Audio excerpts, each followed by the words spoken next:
Opa! Boa tarde, bom dia, boa noite, boa madrugada, senhoras, senhores, senhoritos, senhoritas, jovos e jovas. Essa aula é direcionada para os alunos do 7º ano do Colégio Alfenísia Freire. É aula de História, meu nome é Vitor. Não reparem, mas minha voz está um pouquinho robótica assim, porque eu estou bastante gripado, estou tentando melhorar, mas a gente vai tentar trabalhar normalmente, assim, na verdade. A aula de hoje vai ser a respeito de Renascimento, a introdução sobre o Renascimento, que é uma forma da gente dar continuidade àquele trabalho que era feito em sala de aula, os assuntos, a sequência de assuntos que a gente estava levando de acordo com o planejamento que a gente tinha feito na escola, juntamente com os alunos, beleza? Então vamos lá.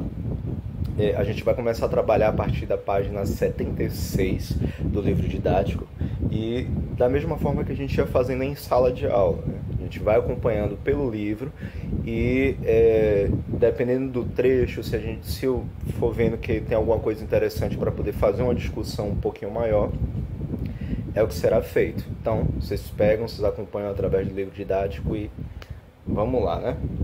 Só beber o cafezinho aqui para melhorar a garganta. Aí temos lá, na página 76, novas ideias no mundo europeu. A arte faz parte da cultura de uma sociedade, uma linguagem bastante abrangente, pois expressa ideias, emoções, sentimentos, opiniões, percepções, etc.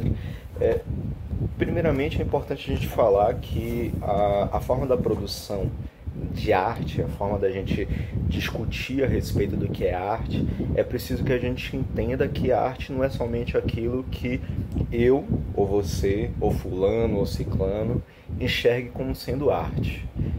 Pode ser que a minha visão a respeito de arte seja completamente diferente da sua visão. Possa ser que, por exemplo, eu veja que o funk é arte, mas você já não acha que o funk é mais... acha que a música sertaneja é arte, e aí pra mim já não é. Então é uma visão que acaba sendo muito pessoal de cada um, né? Mas, claro, existe um conjunto de informações que a gente poderia ir levantando para tentar entender mais ou menos sobre o que é exatamente o que não é arte, né? Mas, continuando aqui. Quando estamos diante de uma obra de arte, não importa de que material ela foi feita. O que interessa são as sensações que ela desperta. Olha só que interessante isso. Então, a partir do momento que você olha para uma determinada obra, independente de ser uma arte abstrata, uma arte geométrica, uma arte figurativa, aquilo vai te trazer algum tipo de sensação. A partir do momento que você olha, você admira, você se enxerga ali ou não, mas aquilo vai te trazer algum tipo de sensação. E isso é importante para que a gente possa ter um pouco dessa percepção sobre a arte, né? Atualmente, as funções mais importantes da arte são provocar o debate, fazer com que os observadores reflitam sobre temas nem sempre fáceis de conversar, como o racismo, o trabalho infantil, a miséria, o abandono de crianças e adolescentes, as drogas, entre outros.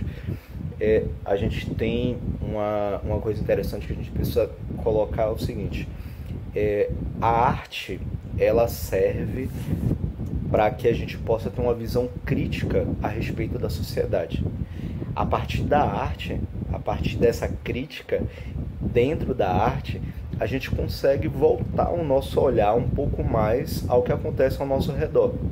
Então, um exemplo que eu gosto muito de usar em sala de aula mesmo é para poder falar sobre o rap, o hip hop, porque são músicas que trabalham muito essa essência do que é comunidade, do que é a sociedade, da origem de onde vem esse tipo de música.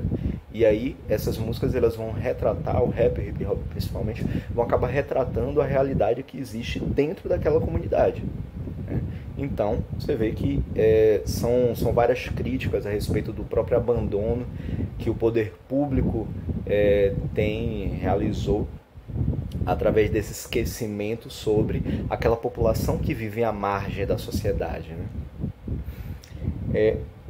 Todo ser humano tem necessidade de se expressar, e disso provém a grande diversidade da arte. Claro.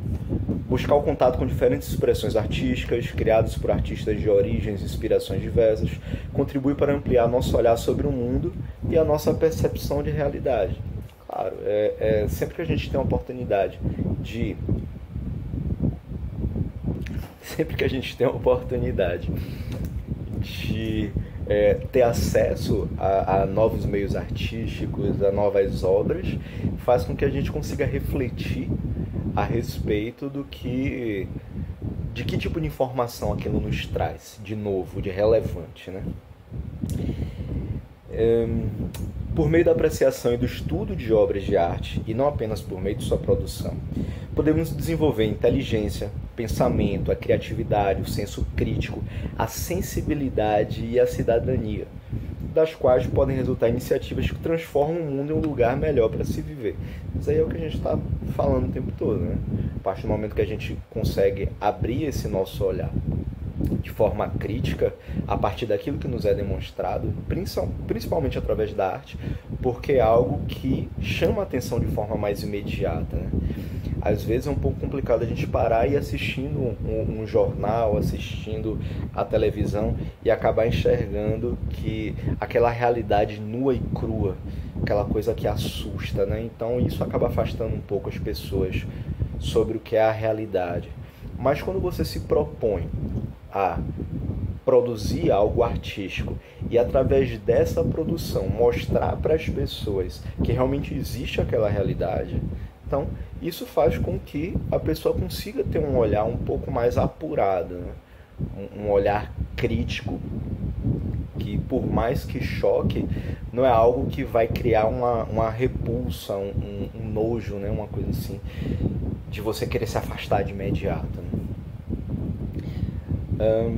Segundo o filósofo suíço Alain de Botton, uma das funções da arte é rehumanizar o ser humano. E aí vai ser uma tarefinha que a gente vai ter para casa aí sobre essa ideia de rehumanizar o ser humano. Por que exatamente rehumanizar o ser humano? Primeiro a gente precisa pensar o que é que desumaniza o ser humano. O que é que nós, enquanto cidadãos, nós, enquanto sociedade, temos de privilégios que outras pessoas não têm.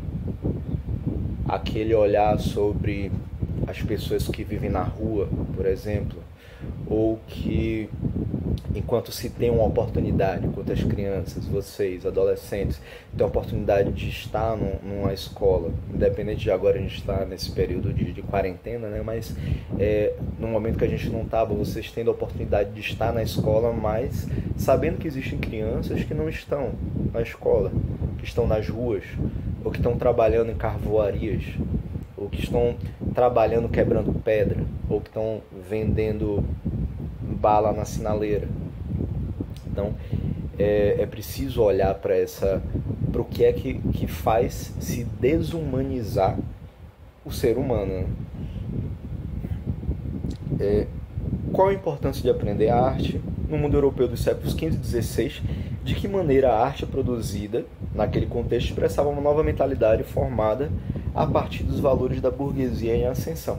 E aí que a gente vai acabar entrando no que é o renascentismo. Primeiro é importante saber que o renascentismo ele é um movimento artístico que vai, principalmente artístico, né, mas que vai influenciar em várias outras vertentes, principalmente política, e é por isso que você vai entrar bastante na questão de história. Mas o renascentismo, pelo próprio nome dele, sobre renascer, é aquela ideia de se voltar o olhar para o período clássico, aquele período em que Grécia, o Império Grego e o Império Romano, eles pautavam toda a base da sociedade, né? Então o Renascimento, quando ele surge, ele é uma tentativa de retomar o pensamento em relação a várias coisas nesse período clássico, né? De Grécia e de Roma. Aí a gente tem aí a gente tem na página 78 o seguinte: A partir do século XI, os reinos europeus passaram por um processo de transformações sociais, econômicas e políticas que abalou profundamente o sistema feudal, culminando na crise do século XIV. Aí é importante ver que, por conta dessa decadência do feudalismo, haverá a necessidade da burguesia se readequar a uma nova realidade. Até que o próprio nome é renascimento, né? Você renascer de uma fase que entrou em decadência. Então a própria burguesia ela vai ter que ter um outro olhar, um olhar voltado mais para frente, além daquilo pelo que ela já passou. Ela vai precisar ter um olhar mais para frente para que continue se perpetuando, continue se mantendo dentro dessa esfera de poder. Esse cenário teve reflexo na visão de mundo de parte da sociedade, sobretudo da burguesia. Afinal de contas, o pobre já estava alinhado mesmo, né? Lá na servidão, os camponeses e tal já estavam trabalhando duro e sem ter um retorno bom, garantido. Então, para eles, mudando ou não, infelizmente, ia continuar do mesmo jeito. Então, quem queria realmente uma mudança, mas para que se continuasse lá dentro do privilégio que ele tinha, era a própria burguesia, né? Junto com a nobreza. As novas maneiras de pensar e os novos valores que emergiram na sociedade europeia manifestaram-se na literatura, na arte e na ciência, caracterizando o movimento cultural denominado Renascimento. É o que eu tinha falado sobre o Renascimento, ele ser um movimento que vai ser muito mais sobre uma manifestação cultural, só que influenciando o poder político vigente naquela época, né? As transformações não somente culturais, mas também políticas. Trata-se de um período que ainda hoje tem forte influência em nossa cultura e principalmente na visão que temos da história do Ocidente. O Ocidente é da Europa para cá, o Oriente, os orientais, falam os olhos puxados, tá? Os orientais é pro lado lá da Ásia, né? E o Ocidente é pro lado de cá, da Europa para cá, Norte da América, tá? Ocidente, ó, Oriente, Ocidente. Ao contrário da maioria das fases da história, que são nomeadas posteriormente pelos historiadores, a expressão renascimento foi usada pela primeira vez no próprio período. Olha que interessante isso, né? Os pintores e artistas que associamos a essa época foram celebrados como gênios ainda em vida.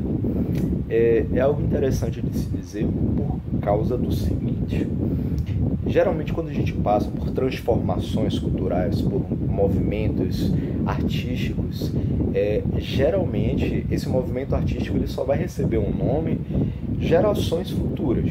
Daqui a um tempo, a gente está vivendo determinado momento agora, aí daqui a 30, 40, 50 anos, quando alguns historiadores forem revisitar esse período, eles vão dizer, ora, esse foi um período que teve muito forte uma determinada visão. E aí então, por conta disso, por a gente ter uma pessoa, um nome muito forte que fez com que essa movimentação toda fosse bastante significativa, vamos colocar como nome desse período justamente o nome ligado a essa pessoa. Digamos assim, entre 1985, meu nascimento, e 2020, você tem uma forte influência do poder de Vitor, aqui eu, na história. E aí, quando chegar daqui a 50 anos, o pessoal estudando esse período vai chegar a hora. Como o Vitor foi um cara muito importante naquele período, vamos dizer que foi o período vitoriano. Ó, que bacana, vitoriano, Vitor, vitoriano, entendeu?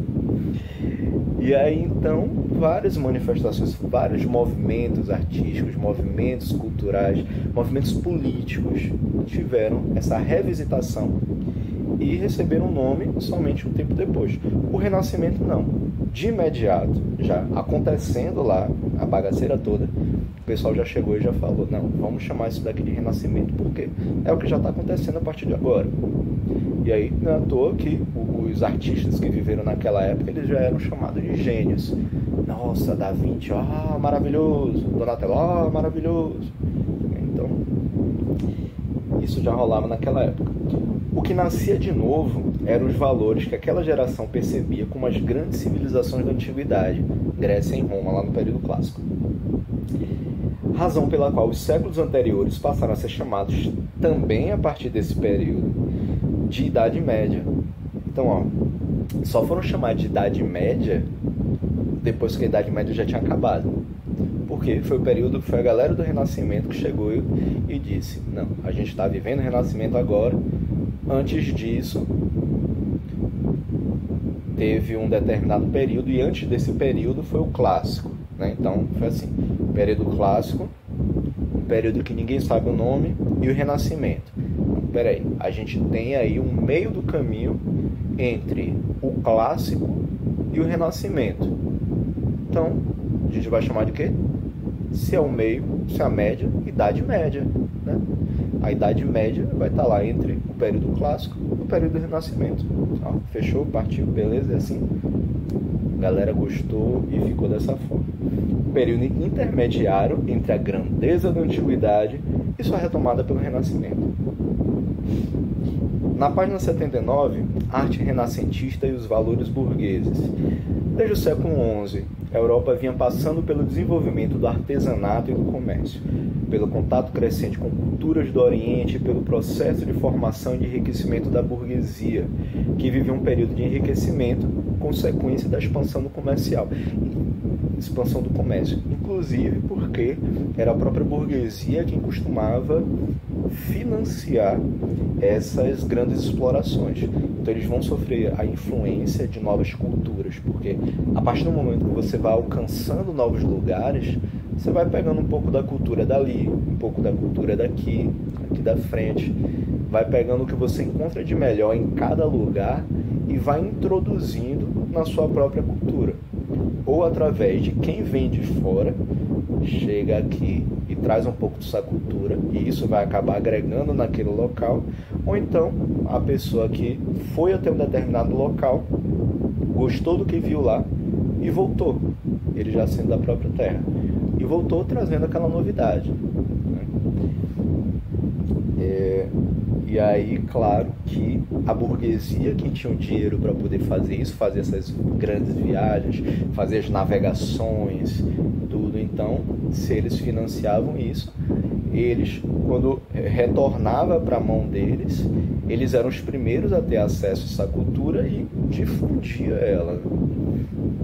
Os lucros obtidos com a venda de mercadorias e com operações de crédito, como os empréstimos, reforçavam o otimismo dos burgueses e estimulavam ainda mais os negócios. Isso aí não precisa nem dizer, né? Eles eram os grandes financiadores de praticamente tudo que existia na época, né?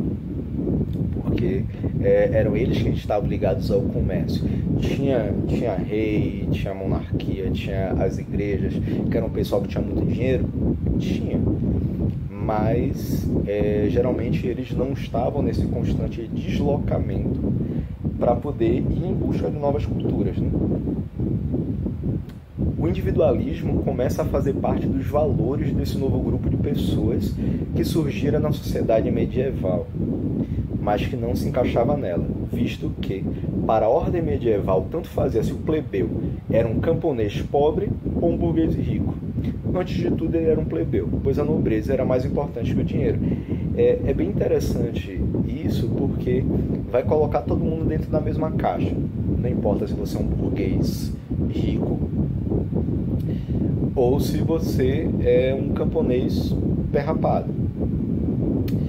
Digamos assim, se a gente for trazer para os dias de hoje, é como se a classe dominante, aquele pessoal que ganha 100 mil reais por mês, 1 milhão de reais por mês, estivesse olhando para baixo, ver todo mundo da classe média e da classe baixa, as classes C, D, E, F, todo mundo dentro do mesmo buraco. Então, não importava se é uma pessoa que ganha menos do salário mínimo ou uma pessoa que ganha 4, 5 mil reais, que é visto como classe média, se a gente for parar para analisar a questão social, tal, faz parte da classe média, né? Mas hoje em dia tudo tá caro, né? Então essa galera também tá quebrada. Mas todo esse pessoal era visto como plebeu. Ó, tô nem aí, você vai financiar seu carro em 35 vezes mesmo. Eu sou aqui da classe rica, eu posso comprar 3 carros, 10 carros por mês à vista. Enquanto você, classe média ou classe baixa, vai ter que financiar lá 35 vezes. E se não conseguir pagar, a Caixa Econômica vai lá e pega, né? Então, ó, de olho. Então, a nobreza dentro da sociedade medieval vai olhar todo mundo que faz parte da plebe, vai olhar assim como qualquer um, sem se importar com eles, né? Então, o título de nobreza é muito mais importante até mesmo do que o dinheiro. Para quem está lá em cima, eles sempre vão olhar para baixo assim, ó, forçar aquele negócio de cuspir em quem está embaixo, ó, acabou. Quem está no topo da pirâmide sou eu e não quero mais saber de nada. Essas transformações deram início a novas maneiras de pensar, que lentamente se difundiram entre alguns setores da sociedade europeia e se refletiram na literatura, nas artes plásticas e nas pesquisas científicas, né? Aí, novamente voltando para aquela questão do Renascimento, que enquanto uma manifestação cultural, um movimento muito mais cultural, mas que vai ter forte influência também nas ideias racionais, do cientificismo. Vai começar a voltar a se olhar para a ciência. Inclusive porque o Leonardo da Vinci, ele vai ser um cara fantástico, que vai trazer muitas ideias, muitas inovações tecnológicas para a época. Claro que não vai ser uma tecnologia como a gente conhece hoje, né? Mas para aquela época é um avanço tecnológico já, várias das visões, vários desenhos que ele vai ter, que a gente vai trabalhar isso em outro momento da aula. E a gente vai falar sobre individualismo já. Peraí. Novos modos de vida, novos valores. Novos valores e formas de pensar resultam de mudanças concretas, lentas ou não, na vida das pessoas. Por isso, o modo de pensar está relacionado ao modo de viver. Os valores burgueses que passaram a ser significativos formaram-se através dos séculos, à medida que a burguesia adotava maneiras de viver que não se encaixavam nos modos de vida e de pensamento medievais. É como se a gente fosse parar para fazer uma discussão a respeito da própria evolução da sociedade. A partir do momento que você começa a viver novas experiências, você vai deixando de lado aquelas antigas.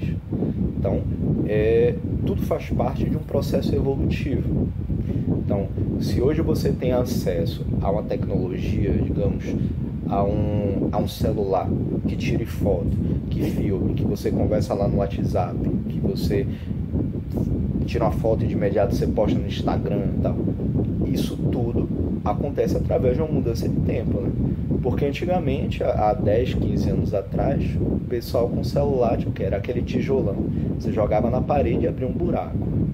Câmera fotográfica, você tinha que andar com a câmera na mão, com um rolo de filme dentro, que às vezes embolava toda, seu pai, sua mãe bem conhece isso daí. Rolo de filme, que aí você tira uma foto. Se a foto não prestar, meu irmão, já era. Quando for revelar, você vai ter lá só quantidade de poses, 9, 18 ou 36 poses.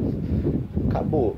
Perdeu aquela foto, perdeu, né? Hoje em dia com o celular você tira 400 fotos e aí escolhe uma. Você tira 400 selfies, 5 você sai bonito, uma você pensa em postar, mas no final das contas você não posta nenhuma, né? Isso acontece muito. Mas é tudo um processo de evolução. Então, a burguesia ela vai passar por isso também naquela época, em que eles vão se ver na necessidade de mudar vários conceitos que eles tinham lá no período medieval. Medieval, Idade Média, ó. Média, medieval, tá vendo? Por isso que... Entendeu? Vamos lá. Então, aí na página 80, você vai ter um texto falando sobre o cotidiano no Renascimento. Mas essa parte do texto da Graça Proença eu não vou entrar aqui no detalhe, depois vocês vão fazer essa leitura individualmente aí. Mas um pouquinho mais para baixo tem o seguinte: afirmar que o individualismo era um valor do período não quer dizer que as pessoas pensassem mais em si mesmas do que em outros períodos da história, mas que surgiu uma forma de pensar e sentir que valorizava o indivíduo. Um exemplo disso é a questão da privacidade na moradia. Enquanto no Renascimento o burguês se preocupava com a privacidade do próprio quarto, no século VIII nem o próprio rei Carlos Magno tinha privacidade e sequer um quarto, já que sua corte estava permanentemente em movimento, hospedando-se nas fortalezas de seus vassalos, onde ele não dormia sozinho, mas na companhia de seus guerreiros. E o que é que isso está querendo dizer? Quando a gente fala sobre individualidade, sobre individualismo nessa época, não é que cada um quisesse viver de forma isolada, né? Não é que cada um quisesse só pensar em si e o outro que se dane. Tá? Não era assim que acontecia. Existia ainda essa preocupação com a ideia de coletivo, com a ideia de família, com a ideia de sociedade, sim. Mas vai ser a partir desse momento em que as pessoas vão buscar um pouco mais o respeito à sua própria privacidade. Não é à toa que quando aqui fala sobre o Carlos Magno, quando ele saía do palácio dele, ia para algum lugar, ia para a casa de alguém dormia juntamente com seus guerreiros, dormia juntamente com outras pessoas, como se fosse no salão. É uma ideia muito coletiva, digamos, se a gente for sob efeito de comparação. Ó, minha gripe, né? Sob efeito de comparação. É como se a gente fosse ver a questão, digamos, dos indígenas. Os indígenas, eles têm uma ideia muito coletiva, não são centrados no indivíduo, mas sim na coletividade. E aí o que acontece? Eles, ainda hoje, se vê muito sobre o dormir em ocas, dormir em locais que são coletivos, como se fossem grandes salões, que as pessoas têm as redes penduradas, os indígenas têm lá suas redes penduradas, e cada um dormindo em sua rede, mas num local que é aberto para todo mundo. Aqui o que vai ser conversado sobre isso é que o individualismo, ele vai ser justamente a necessidade dessa privacidade, né? De você começar, ainda que se preocupe com o coletivo, ainda que você veja que aquela pessoa que está do seu lado, você precisa se importar com ela, com sua família, com seu amigo, com as pessoas que estão trabalhando ao seu redor, mas no momento que você precisa ficar sozinho, você tem lá o seu quarto fechadinho, bonitinho, dentro de sua privacidade, dentro de sua propriedade, dentro do seu, daquilo que é privativo seu, digamos assim. O individualismo surgiu como um dado novo porque, na Idade Média, o indivíduo não era uma questão importante. Raramente se estava sozinho e as dimensões com que os sujeitos se identificavam eram todas coletivas. A cristandade, a vassalagem a determinado nobre, a igreja católica, etc. Esse individualismo que surgiu no Renascimento continua a ser uma característica do nosso tempo. Nos encontrarmos, desde aquela época, cada vez mais distantes da vida coletiva e da Idade Média. Então, era porque se enxergava ainda naquele período esse senso de coletividade muito maior, né? Então, não que se torne algo extremamente necessário você estar sozinho o tempo todo, mas a partir desse período começa a se enxergar realmente essa necessidade de você se manter um pouco mais só. Ok, voltando aqui, depois de um corte exemplo que eu tive a crise de espirro, na página 81, para a gente finalizar somente essa parte do módulo da aula, temos assim: financiamento das artes. A nova visão de mundo da burguesia foi em grande parte representada nas obras dos renascentistas, que divulgaram os valores desse grupo social. Né? Então, dentro do Renascimento, a gente vai ter principalmente essa visão da burguesia e essa valorização deles enquanto grupo social precisa ser bastante representada, porque, afinal de contas, são eles que estão financiando a arte, né? Muitos comerciantes e banqueiros faziam encomendas de trabalhos ou financiavam artistas para fazer retratos, esculturas, túmulos e outras obras cuja beleza e suntuosidade lhes dessem destaque social e político. Então, se eles tinham dinheiro, eles tinham a necessidade de querer se mostrar. É aquele povo metido à besta, né? Então, eles precisam mostrar para as outras pessoas que eles têm um poder, que eles têm dinheiro, que eles têm influência dentro da sociedade. Então, essa burguesia, eles encomendavam bastante trabalhos, eles financiavam os artistas para fazer seus próprios retratos, para poder chegar e pendurar na parede da sala, para dizer, tô aqui, sou bonitão, pá, não sei o que, vamos colocar aqui para todo mundo que chegar na minha casa poder, além de olhar para minha cara feia, olhar para esse retrato feio também aqui na parede de minha casa. Ao encomendar as obras de arte, ligando seus nomes e seus negócios a grandes artistas, os burgueses pretendiam alcançar maior influência e prestígio no cenário da época. Até porque esses artistas, eles geralmente eram artistas já renomados e que eles poderiam, através desses trabalhos, irem divulgando ainda mais o próprio trabalho deles. Então, era uma via de duas mãos, né? Os patrocinadores ou financiadores das artes foram chamados de mecenas. A gente já falou sobre isso em sala de aula. E sua ação foi intensa nas cidades da Península Itálica, onde se destacaram as ricas famílias Sforza e Médici. Entre os mecenas, havia também reis e papas, como Júlio II e Leão X. Os mecenas, o nome mecenas significa que eles eram os grandes financiadores da arte. Era o mecenato, funcionava assim, era o mecenato, que era esse conjunto de burgueses, esse conjunto de nobres, esse conjunto de pessoas que tinham dinheiro para poder fazer esse financiamento da arte. Gripado demais, gente. Espera que eu me perdi. Espera que eu já me achei. A ampla renovação estética do Renascimento manifestou-se, sobretudo, nas tentativas de representação fiel da natureza, o naturalismo, bem como na revisão do humanismo presente na arte clássica greco-romana. Então, naturalismo vai ser toda aquela ideia da representação de natureza, ó, natureza, natural, naturalismo, tá vendo? Uma jogada assim. Então, vai ser muito essa representação essa representação daquilo que você vê enquanto recurso natural, né? Florestas, cachoeiras, rios, pomares, frutas, tudo isso vai fazer parte da natureza, tudo isso vai fazer parte dessa visão bem naturalista que se voltará a ser feito muito dentro desse período no Renascimento, né? E a revisão também do humanismo, porque vai se ter uma visão bastante voltada também para representação dos corpos de uma forma que as pessoas possam enxergar a beleza que existe neles, né?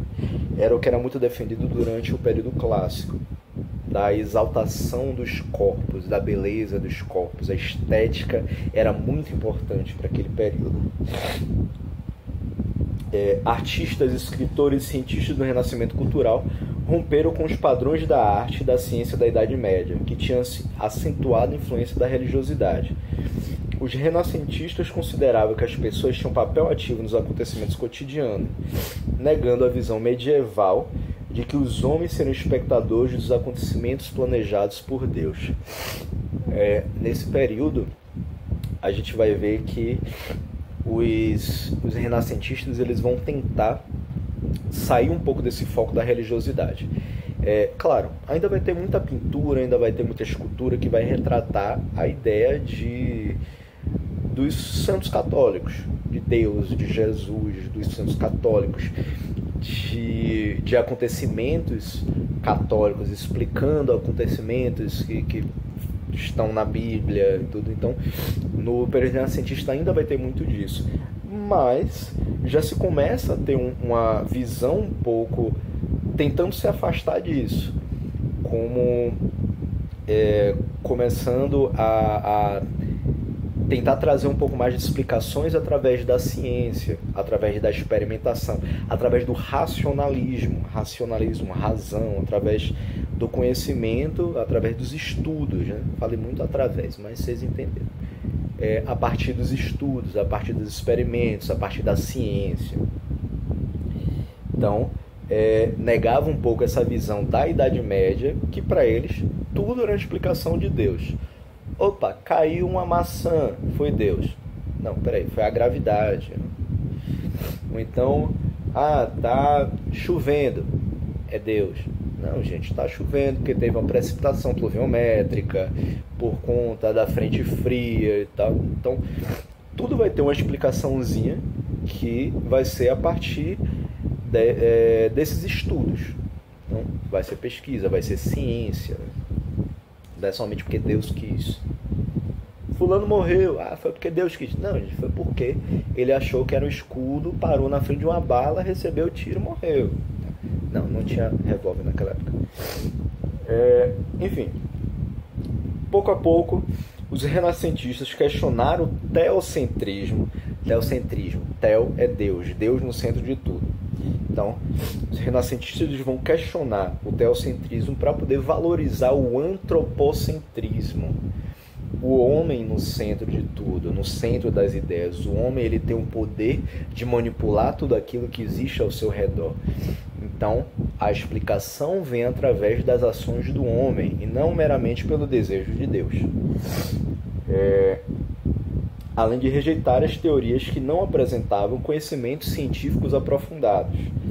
Embora fossem cristãos, eles procuraram separar fé e razão, buscando explicar fenômenos da natureza e acontecimentos sociais e políticos por meio do racionalismo, da razão. Assim cresceram na Europa e os estudos e as pesquisas em diversas áreas do conhecimento. Aí a gente vai ter uma questão que é bastante interessante para poder dizer o seguinte. A gente tem, ainda durante o período do Renascimento, a ideia de religiosidade é muito forte. O cristianismo ele não vai perder o poder dele dentro desse período renascentista, mas vai ficar aberto a alguns questionamentos. Claro, super plausível, super legal, bacana, interessante acontecer isso. Você vai ter uma busca pela explicação através da ciência sobre diversos acontecimentos, mas não vai deixar de lado a sua fé. Aquele momento de crença, de acreditar que a partir do momento que você tem uma crença pessoal, a partir do momento que você tem um refúgio mental, um refúgio espiritual sobre algo, você vai ter a sua fé preservada. Então, são duas coisas que não precisam andar separadas. Fé e ciência, apesar de serem coisas diferentes, religião e ciência são coisas diferentes, mas um cientista, ele pode ter uma religião, ele pode ser cristão, ele pode acreditar em Deus. Uma pessoa que acredita, por exemplo, na cura através de medicamentos, ele não precisa desacreditar na própria fé para dizer que o remédio vai curar a vida dele.